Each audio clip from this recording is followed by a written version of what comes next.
गांव किसान के सह प्रायोजक है agriculture insurance company of India limited. संपन्न भारत की पहचान, बीमित फसल, खुशहाल किसान।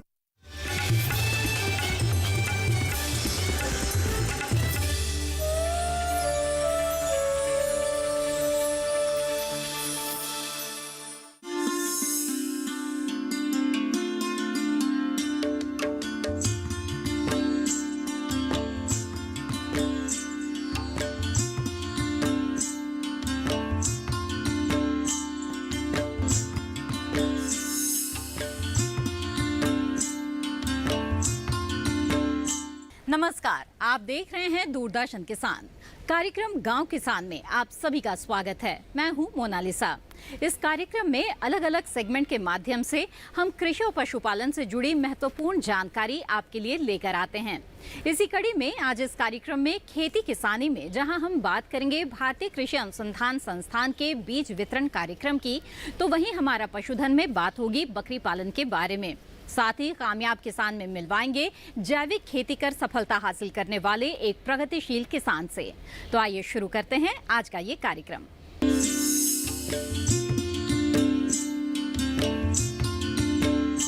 फसल उत्पादन और उत्पादकता को बढ़ाने के उद्देश्य से भारतीय कृषि अनुसंधान संस्थान समय समय पर कई तरह के कार्यक्रमों का आयोजन करता रहता है।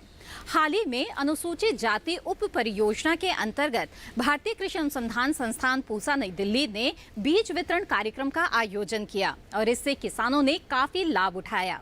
आइए देखते हैं इससे जुड़ी एक रिपोर्ट।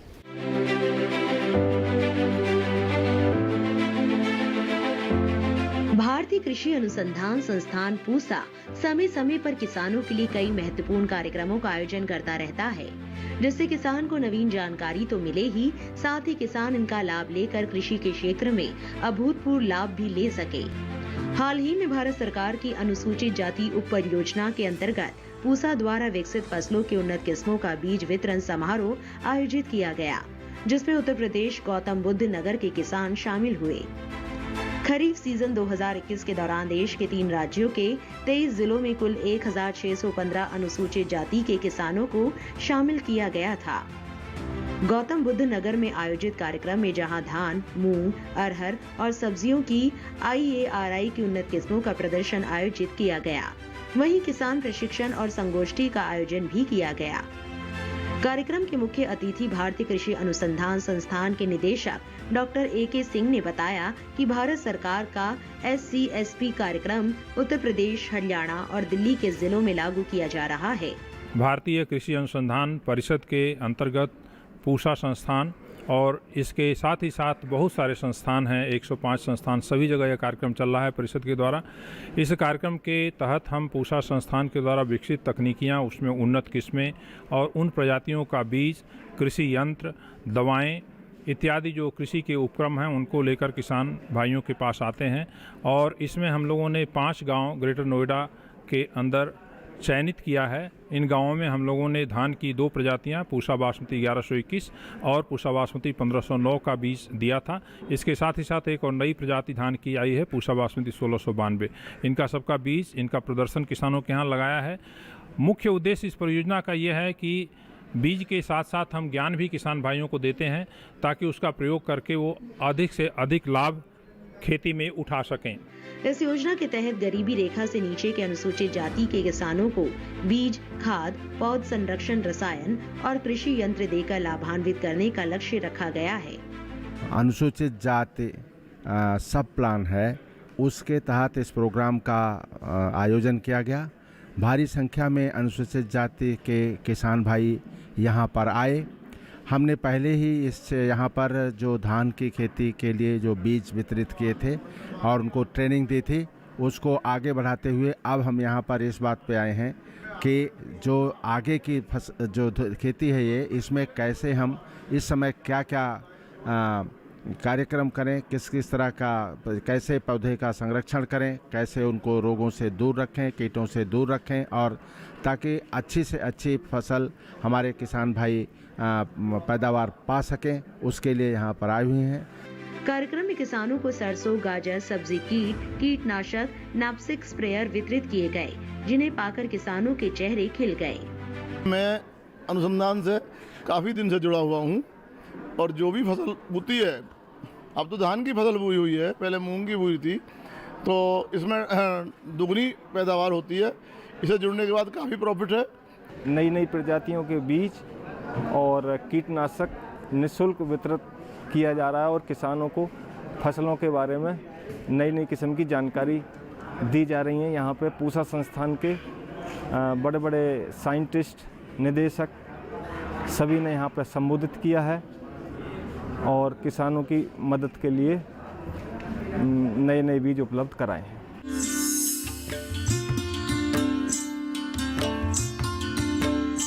इसी के साथ कार्यक्रम गांव किसान में फिलहाल वक्त है एक छोटे से ब्रेक का। ब्रेक के बाद जानेंगे बकरी पालन के बारे में हमारे अगले सेगमेंट हमारा पशुधन में। आप बने रहें दूरदर्शन किसान पर।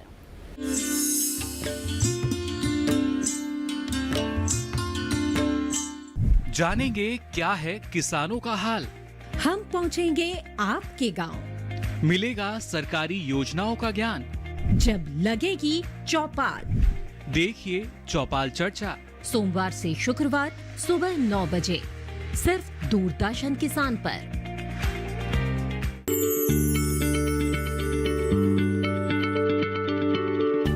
क्या आप किसी बीमारी से परेशान हैं? चाहते हैं डॉक्टर की सलाह? तो हम हैं आपके साथ, बताएंगे आपको जीने की राह। समस्याएं आपकी, समाधान देश के मशहूर विशेषज्ञों के। घर बैठे बात करें देश के जाने माने डॉक्टरों से। हमारे लाइव प्रोग्राम स्वस्थ किसान में हर शनिवार शाम 6 बजे से 7 बजे तक। खुशहाल होंगे खेत, पशु रहेंगे स्वस्थ, सरकारी स्कीम का होगा लाभ, जब एक्सपर्ट्स का मिलेगा साथ, आपके सवाल विशेषज्ञों के जवाब, सिर्फ एक फोन कॉल की दूरी पर। देखिए किसानों का अपना प्रोग्राम हेलो किसान, सोमवार से शुक्रवार शाम 6 बजे से सिर्फ दूरदर्शन किसान पर।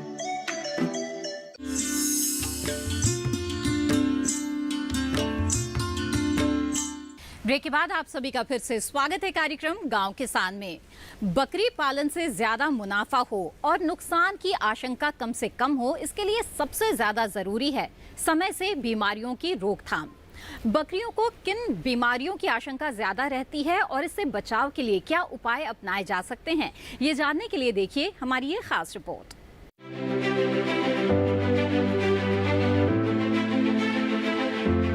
हमारा देश कृषि के साथ साथ पशुपालन में भी आगे है। भारत में करीब 14 करोड़ 9 लाख बकरियों की आबादी है, जो विश्व में हमें दूसरा स्थान दिलाता है। देश की कुल बकरियों में से करीब 76% सीमांत या छोटे ग्रामीण परिवारों द्वारा पाली जाती है। वहीं शहरी क्षेत्रों में इनके उत्पादों की मूल्य वृद्धि व एकीकृत बकरी पालन के मॉडल तैयार किए जा रहे हैं, क्योंकि बढ़ती दूध व मांस की मांग इस क्षेत्र में मुनाफे के द्वार खोल रही है। पिछले सालों की तुलना में बकरी के मांस के बाजार मूल्य में भी इजाफा पाया गया है, लेकिन इस मुनाफे को बनाए रखने के लिए सबसे जरूरी है बकरियों को बीमारी से बचाना, जिससे व्यवसाय में होने वाले जोखिम को कम किया जा सके। बकरी पालन व्यवसाय में शुरुआती लागत कम होती है और इनके आवास व प्रबंधन पर भी कम व्यय होता है। बकरी पालन के लिए सरकार की ओर से भी मदद की जाती है। इसके लिए केंद्र और राज्य सरकारों की ओर से 25 से 33.3% तक का अनुदान दिया जाता है। बकरी पालन के सफल व्यवसाय के लिए जरूरी है कि वे स्वस्थ और निरोगी रहे।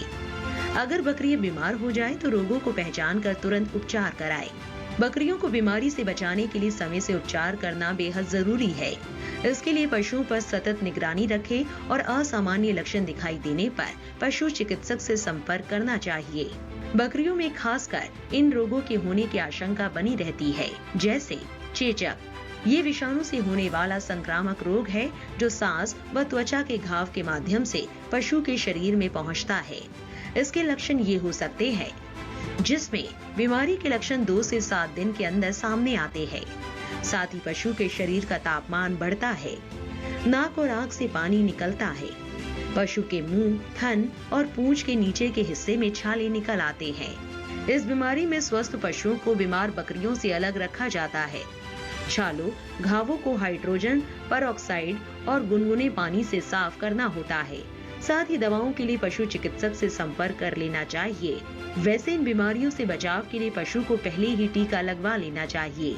पानी में भीगने, ठंड लग जाने, अचानक मौसम के बदलने से सर्दी जुकाम के कारण निमोनिया हो जाता है।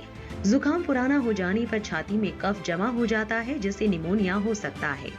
इस बीमारी के लक्षणों में मुख्य है, इसमें बकरियां कमजोर हो जाती है, खाने में अरुचि, कब्ज की शिकायत और पशु जुगाली करना बंद कर देता है। इसके अलावा शरीर का तापमान बढ़ जाता है। इसके निदान के लिए बकरियों को ठंड लगने से बचाए, उनके रहने का स्थान सूखा व साफ रखे और निमोनिया के लक्षण दिखाई देने पर पशु चिकित्सक से संपर्क करें। खुरपका और मुंह पका रोग। खुरपका मुंह पका रोग ये भी एक प्रकार की संक्रामक बीमारी है।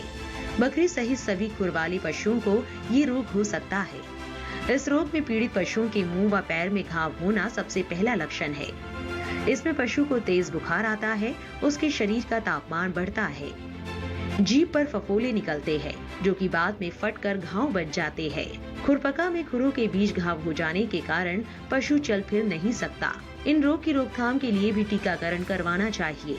अगर विशेषज्ञों की सलाह लेकर सही तरीके से बकरी पालन किया जाए तो ये एक फायदेमंद व्यवसाय साबित हो सकता है।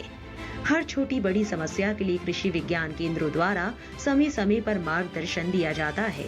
सही मार्गदर्शन और प्रशिक्षण से पशुपालन में जोखिम को कम किया जा सकता है और बेहतर मुनाफा लेकर आत्मनिर्भर बना जा सकता है।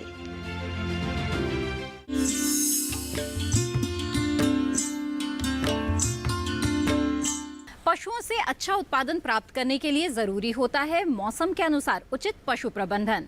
तो आइए देखते हैं क्या कहता है इस माह का पशुपालक कैलेंडर।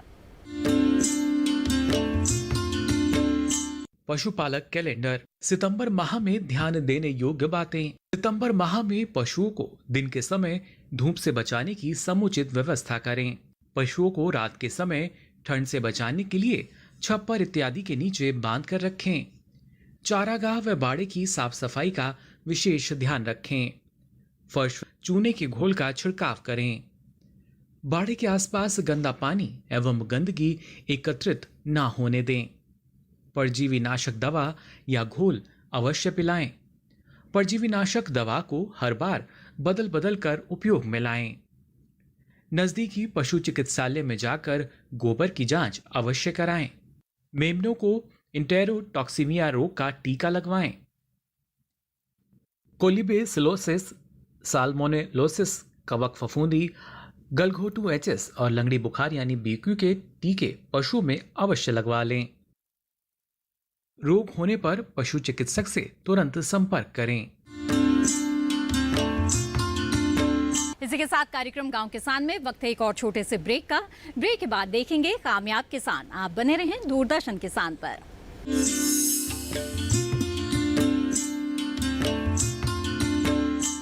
जानेंगे क्या है किसानों का हाल।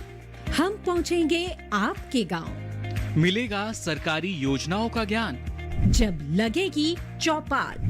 देखिए चौपाल चर्चा। सोमवार से शुक्रवार सुबह 9 बजे सिर्फ दूरदर्शन किसान पर।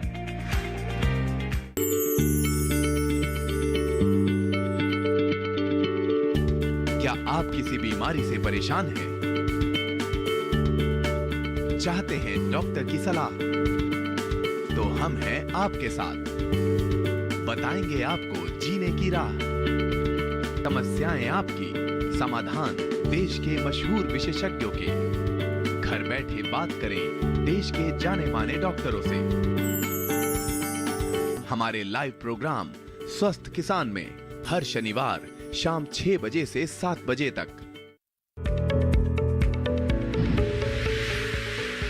खुशहाल होंगे खेत, पशु रहेंगे स्वस्थ, सरकारी स्कीम का होगा लाभ। जब एक्सपर्ट्स का मिलेगा साथ, आपके सवाल, विशेषज्ञों के जवाब, सिर्फ एक फोन कॉल की दूरी पर। देखिए किसानों का अपना प्रोग्राम हेलो किसान, सोमवार से शुक्रवार शाम 6 बजे से सिर्फ दूरदर्शन किसान पर।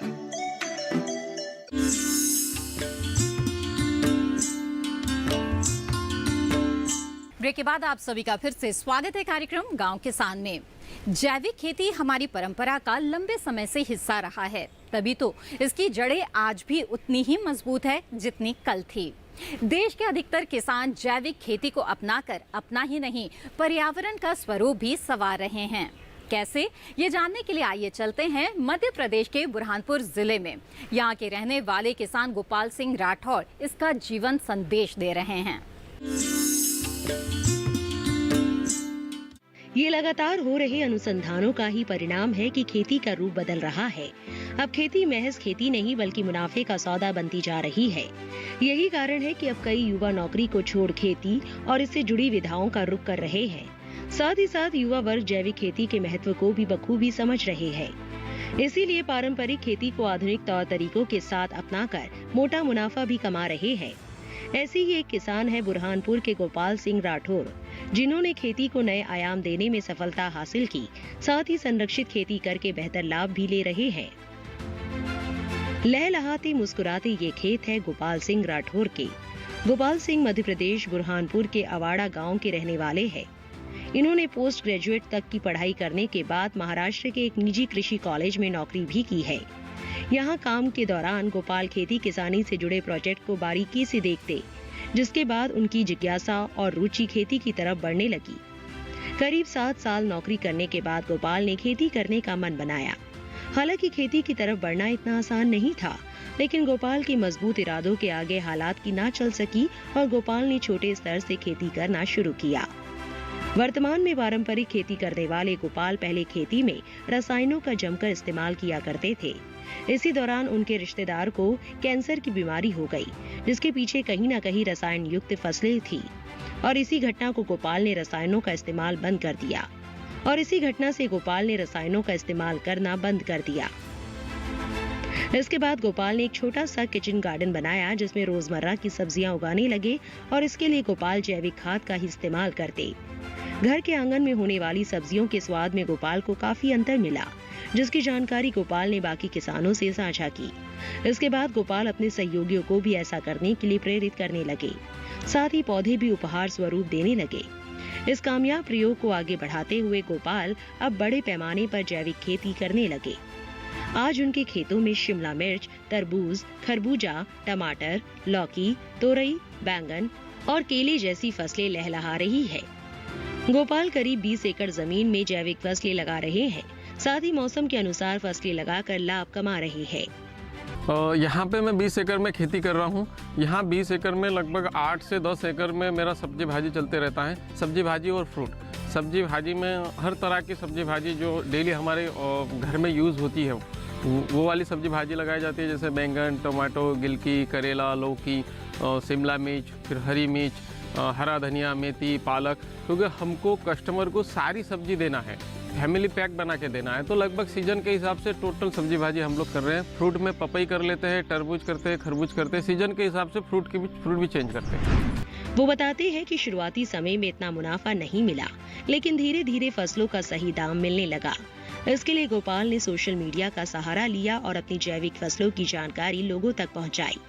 इसके बाद गोपाल ने कृषि की रफ्तार को और बढ़ाया और करीब 12 लाख रुपए खर्च करके पॉली हाउस बनाया, जिसमें शिमला मिर्च और टमाटर की खेती की, जिसमें पूरी तरह से जैविक उर्वरक का इस्तेमाल किया। गोपाल अपने खेत में इस्तेमाल होने वाली जैविक खाद के लिए फसलों के अवशेष से उर्वरक और कीटनाशक बनाते हैं। कीटनाशक के लिए गौमूत्र, छाछ और गुड़ का इस्तेमाल करते हैं। तो 2.5 लाख रुपए मुझे खर्चा लग चुका है टोटली अभी तक के, और यहाँ से मुझे 32 टन प्रोडक्शन आ चुका है। कुछ कभी 40 रुपए के भी रेट मिले हैं, तो कभी 12 रुपए के भी रेट मिले हैं। एवरेज मैंने जब देखा, मेरी सारी मंडी जो जाती है, पर्चियाँ वगैरह देखी, तो उसके हिसाब से मुझे 15 रुपए का रेट, एवरेज रेट मिला है। 15 रुपए के हिसाब से मुझे, मैं 32 टन 30 टन भी मान लूँ, तो मुझे 4.5 लाख रुपए का वहाँ पे टोटल प्रोडक्शन आ गया, जिसमें 2.5 लाख रुपए मेरा खर्चा था। और 2 से सवा 2 लाख रुपए आज के डेट में मुझे वहाँ से पूरा नेट प्रॉफिट आ गया है। और अभी प्लॉट अभी चल रहा है, यहाँ से लगभग मुझे 10 टन अपेक्षा है कि 10 टन प्रोडक्शन और मेरा निकल जाए। इस तरह गोपाल जी अपने इन प्रयासों से बढ़िया मुनाफा कमा रहे हैं।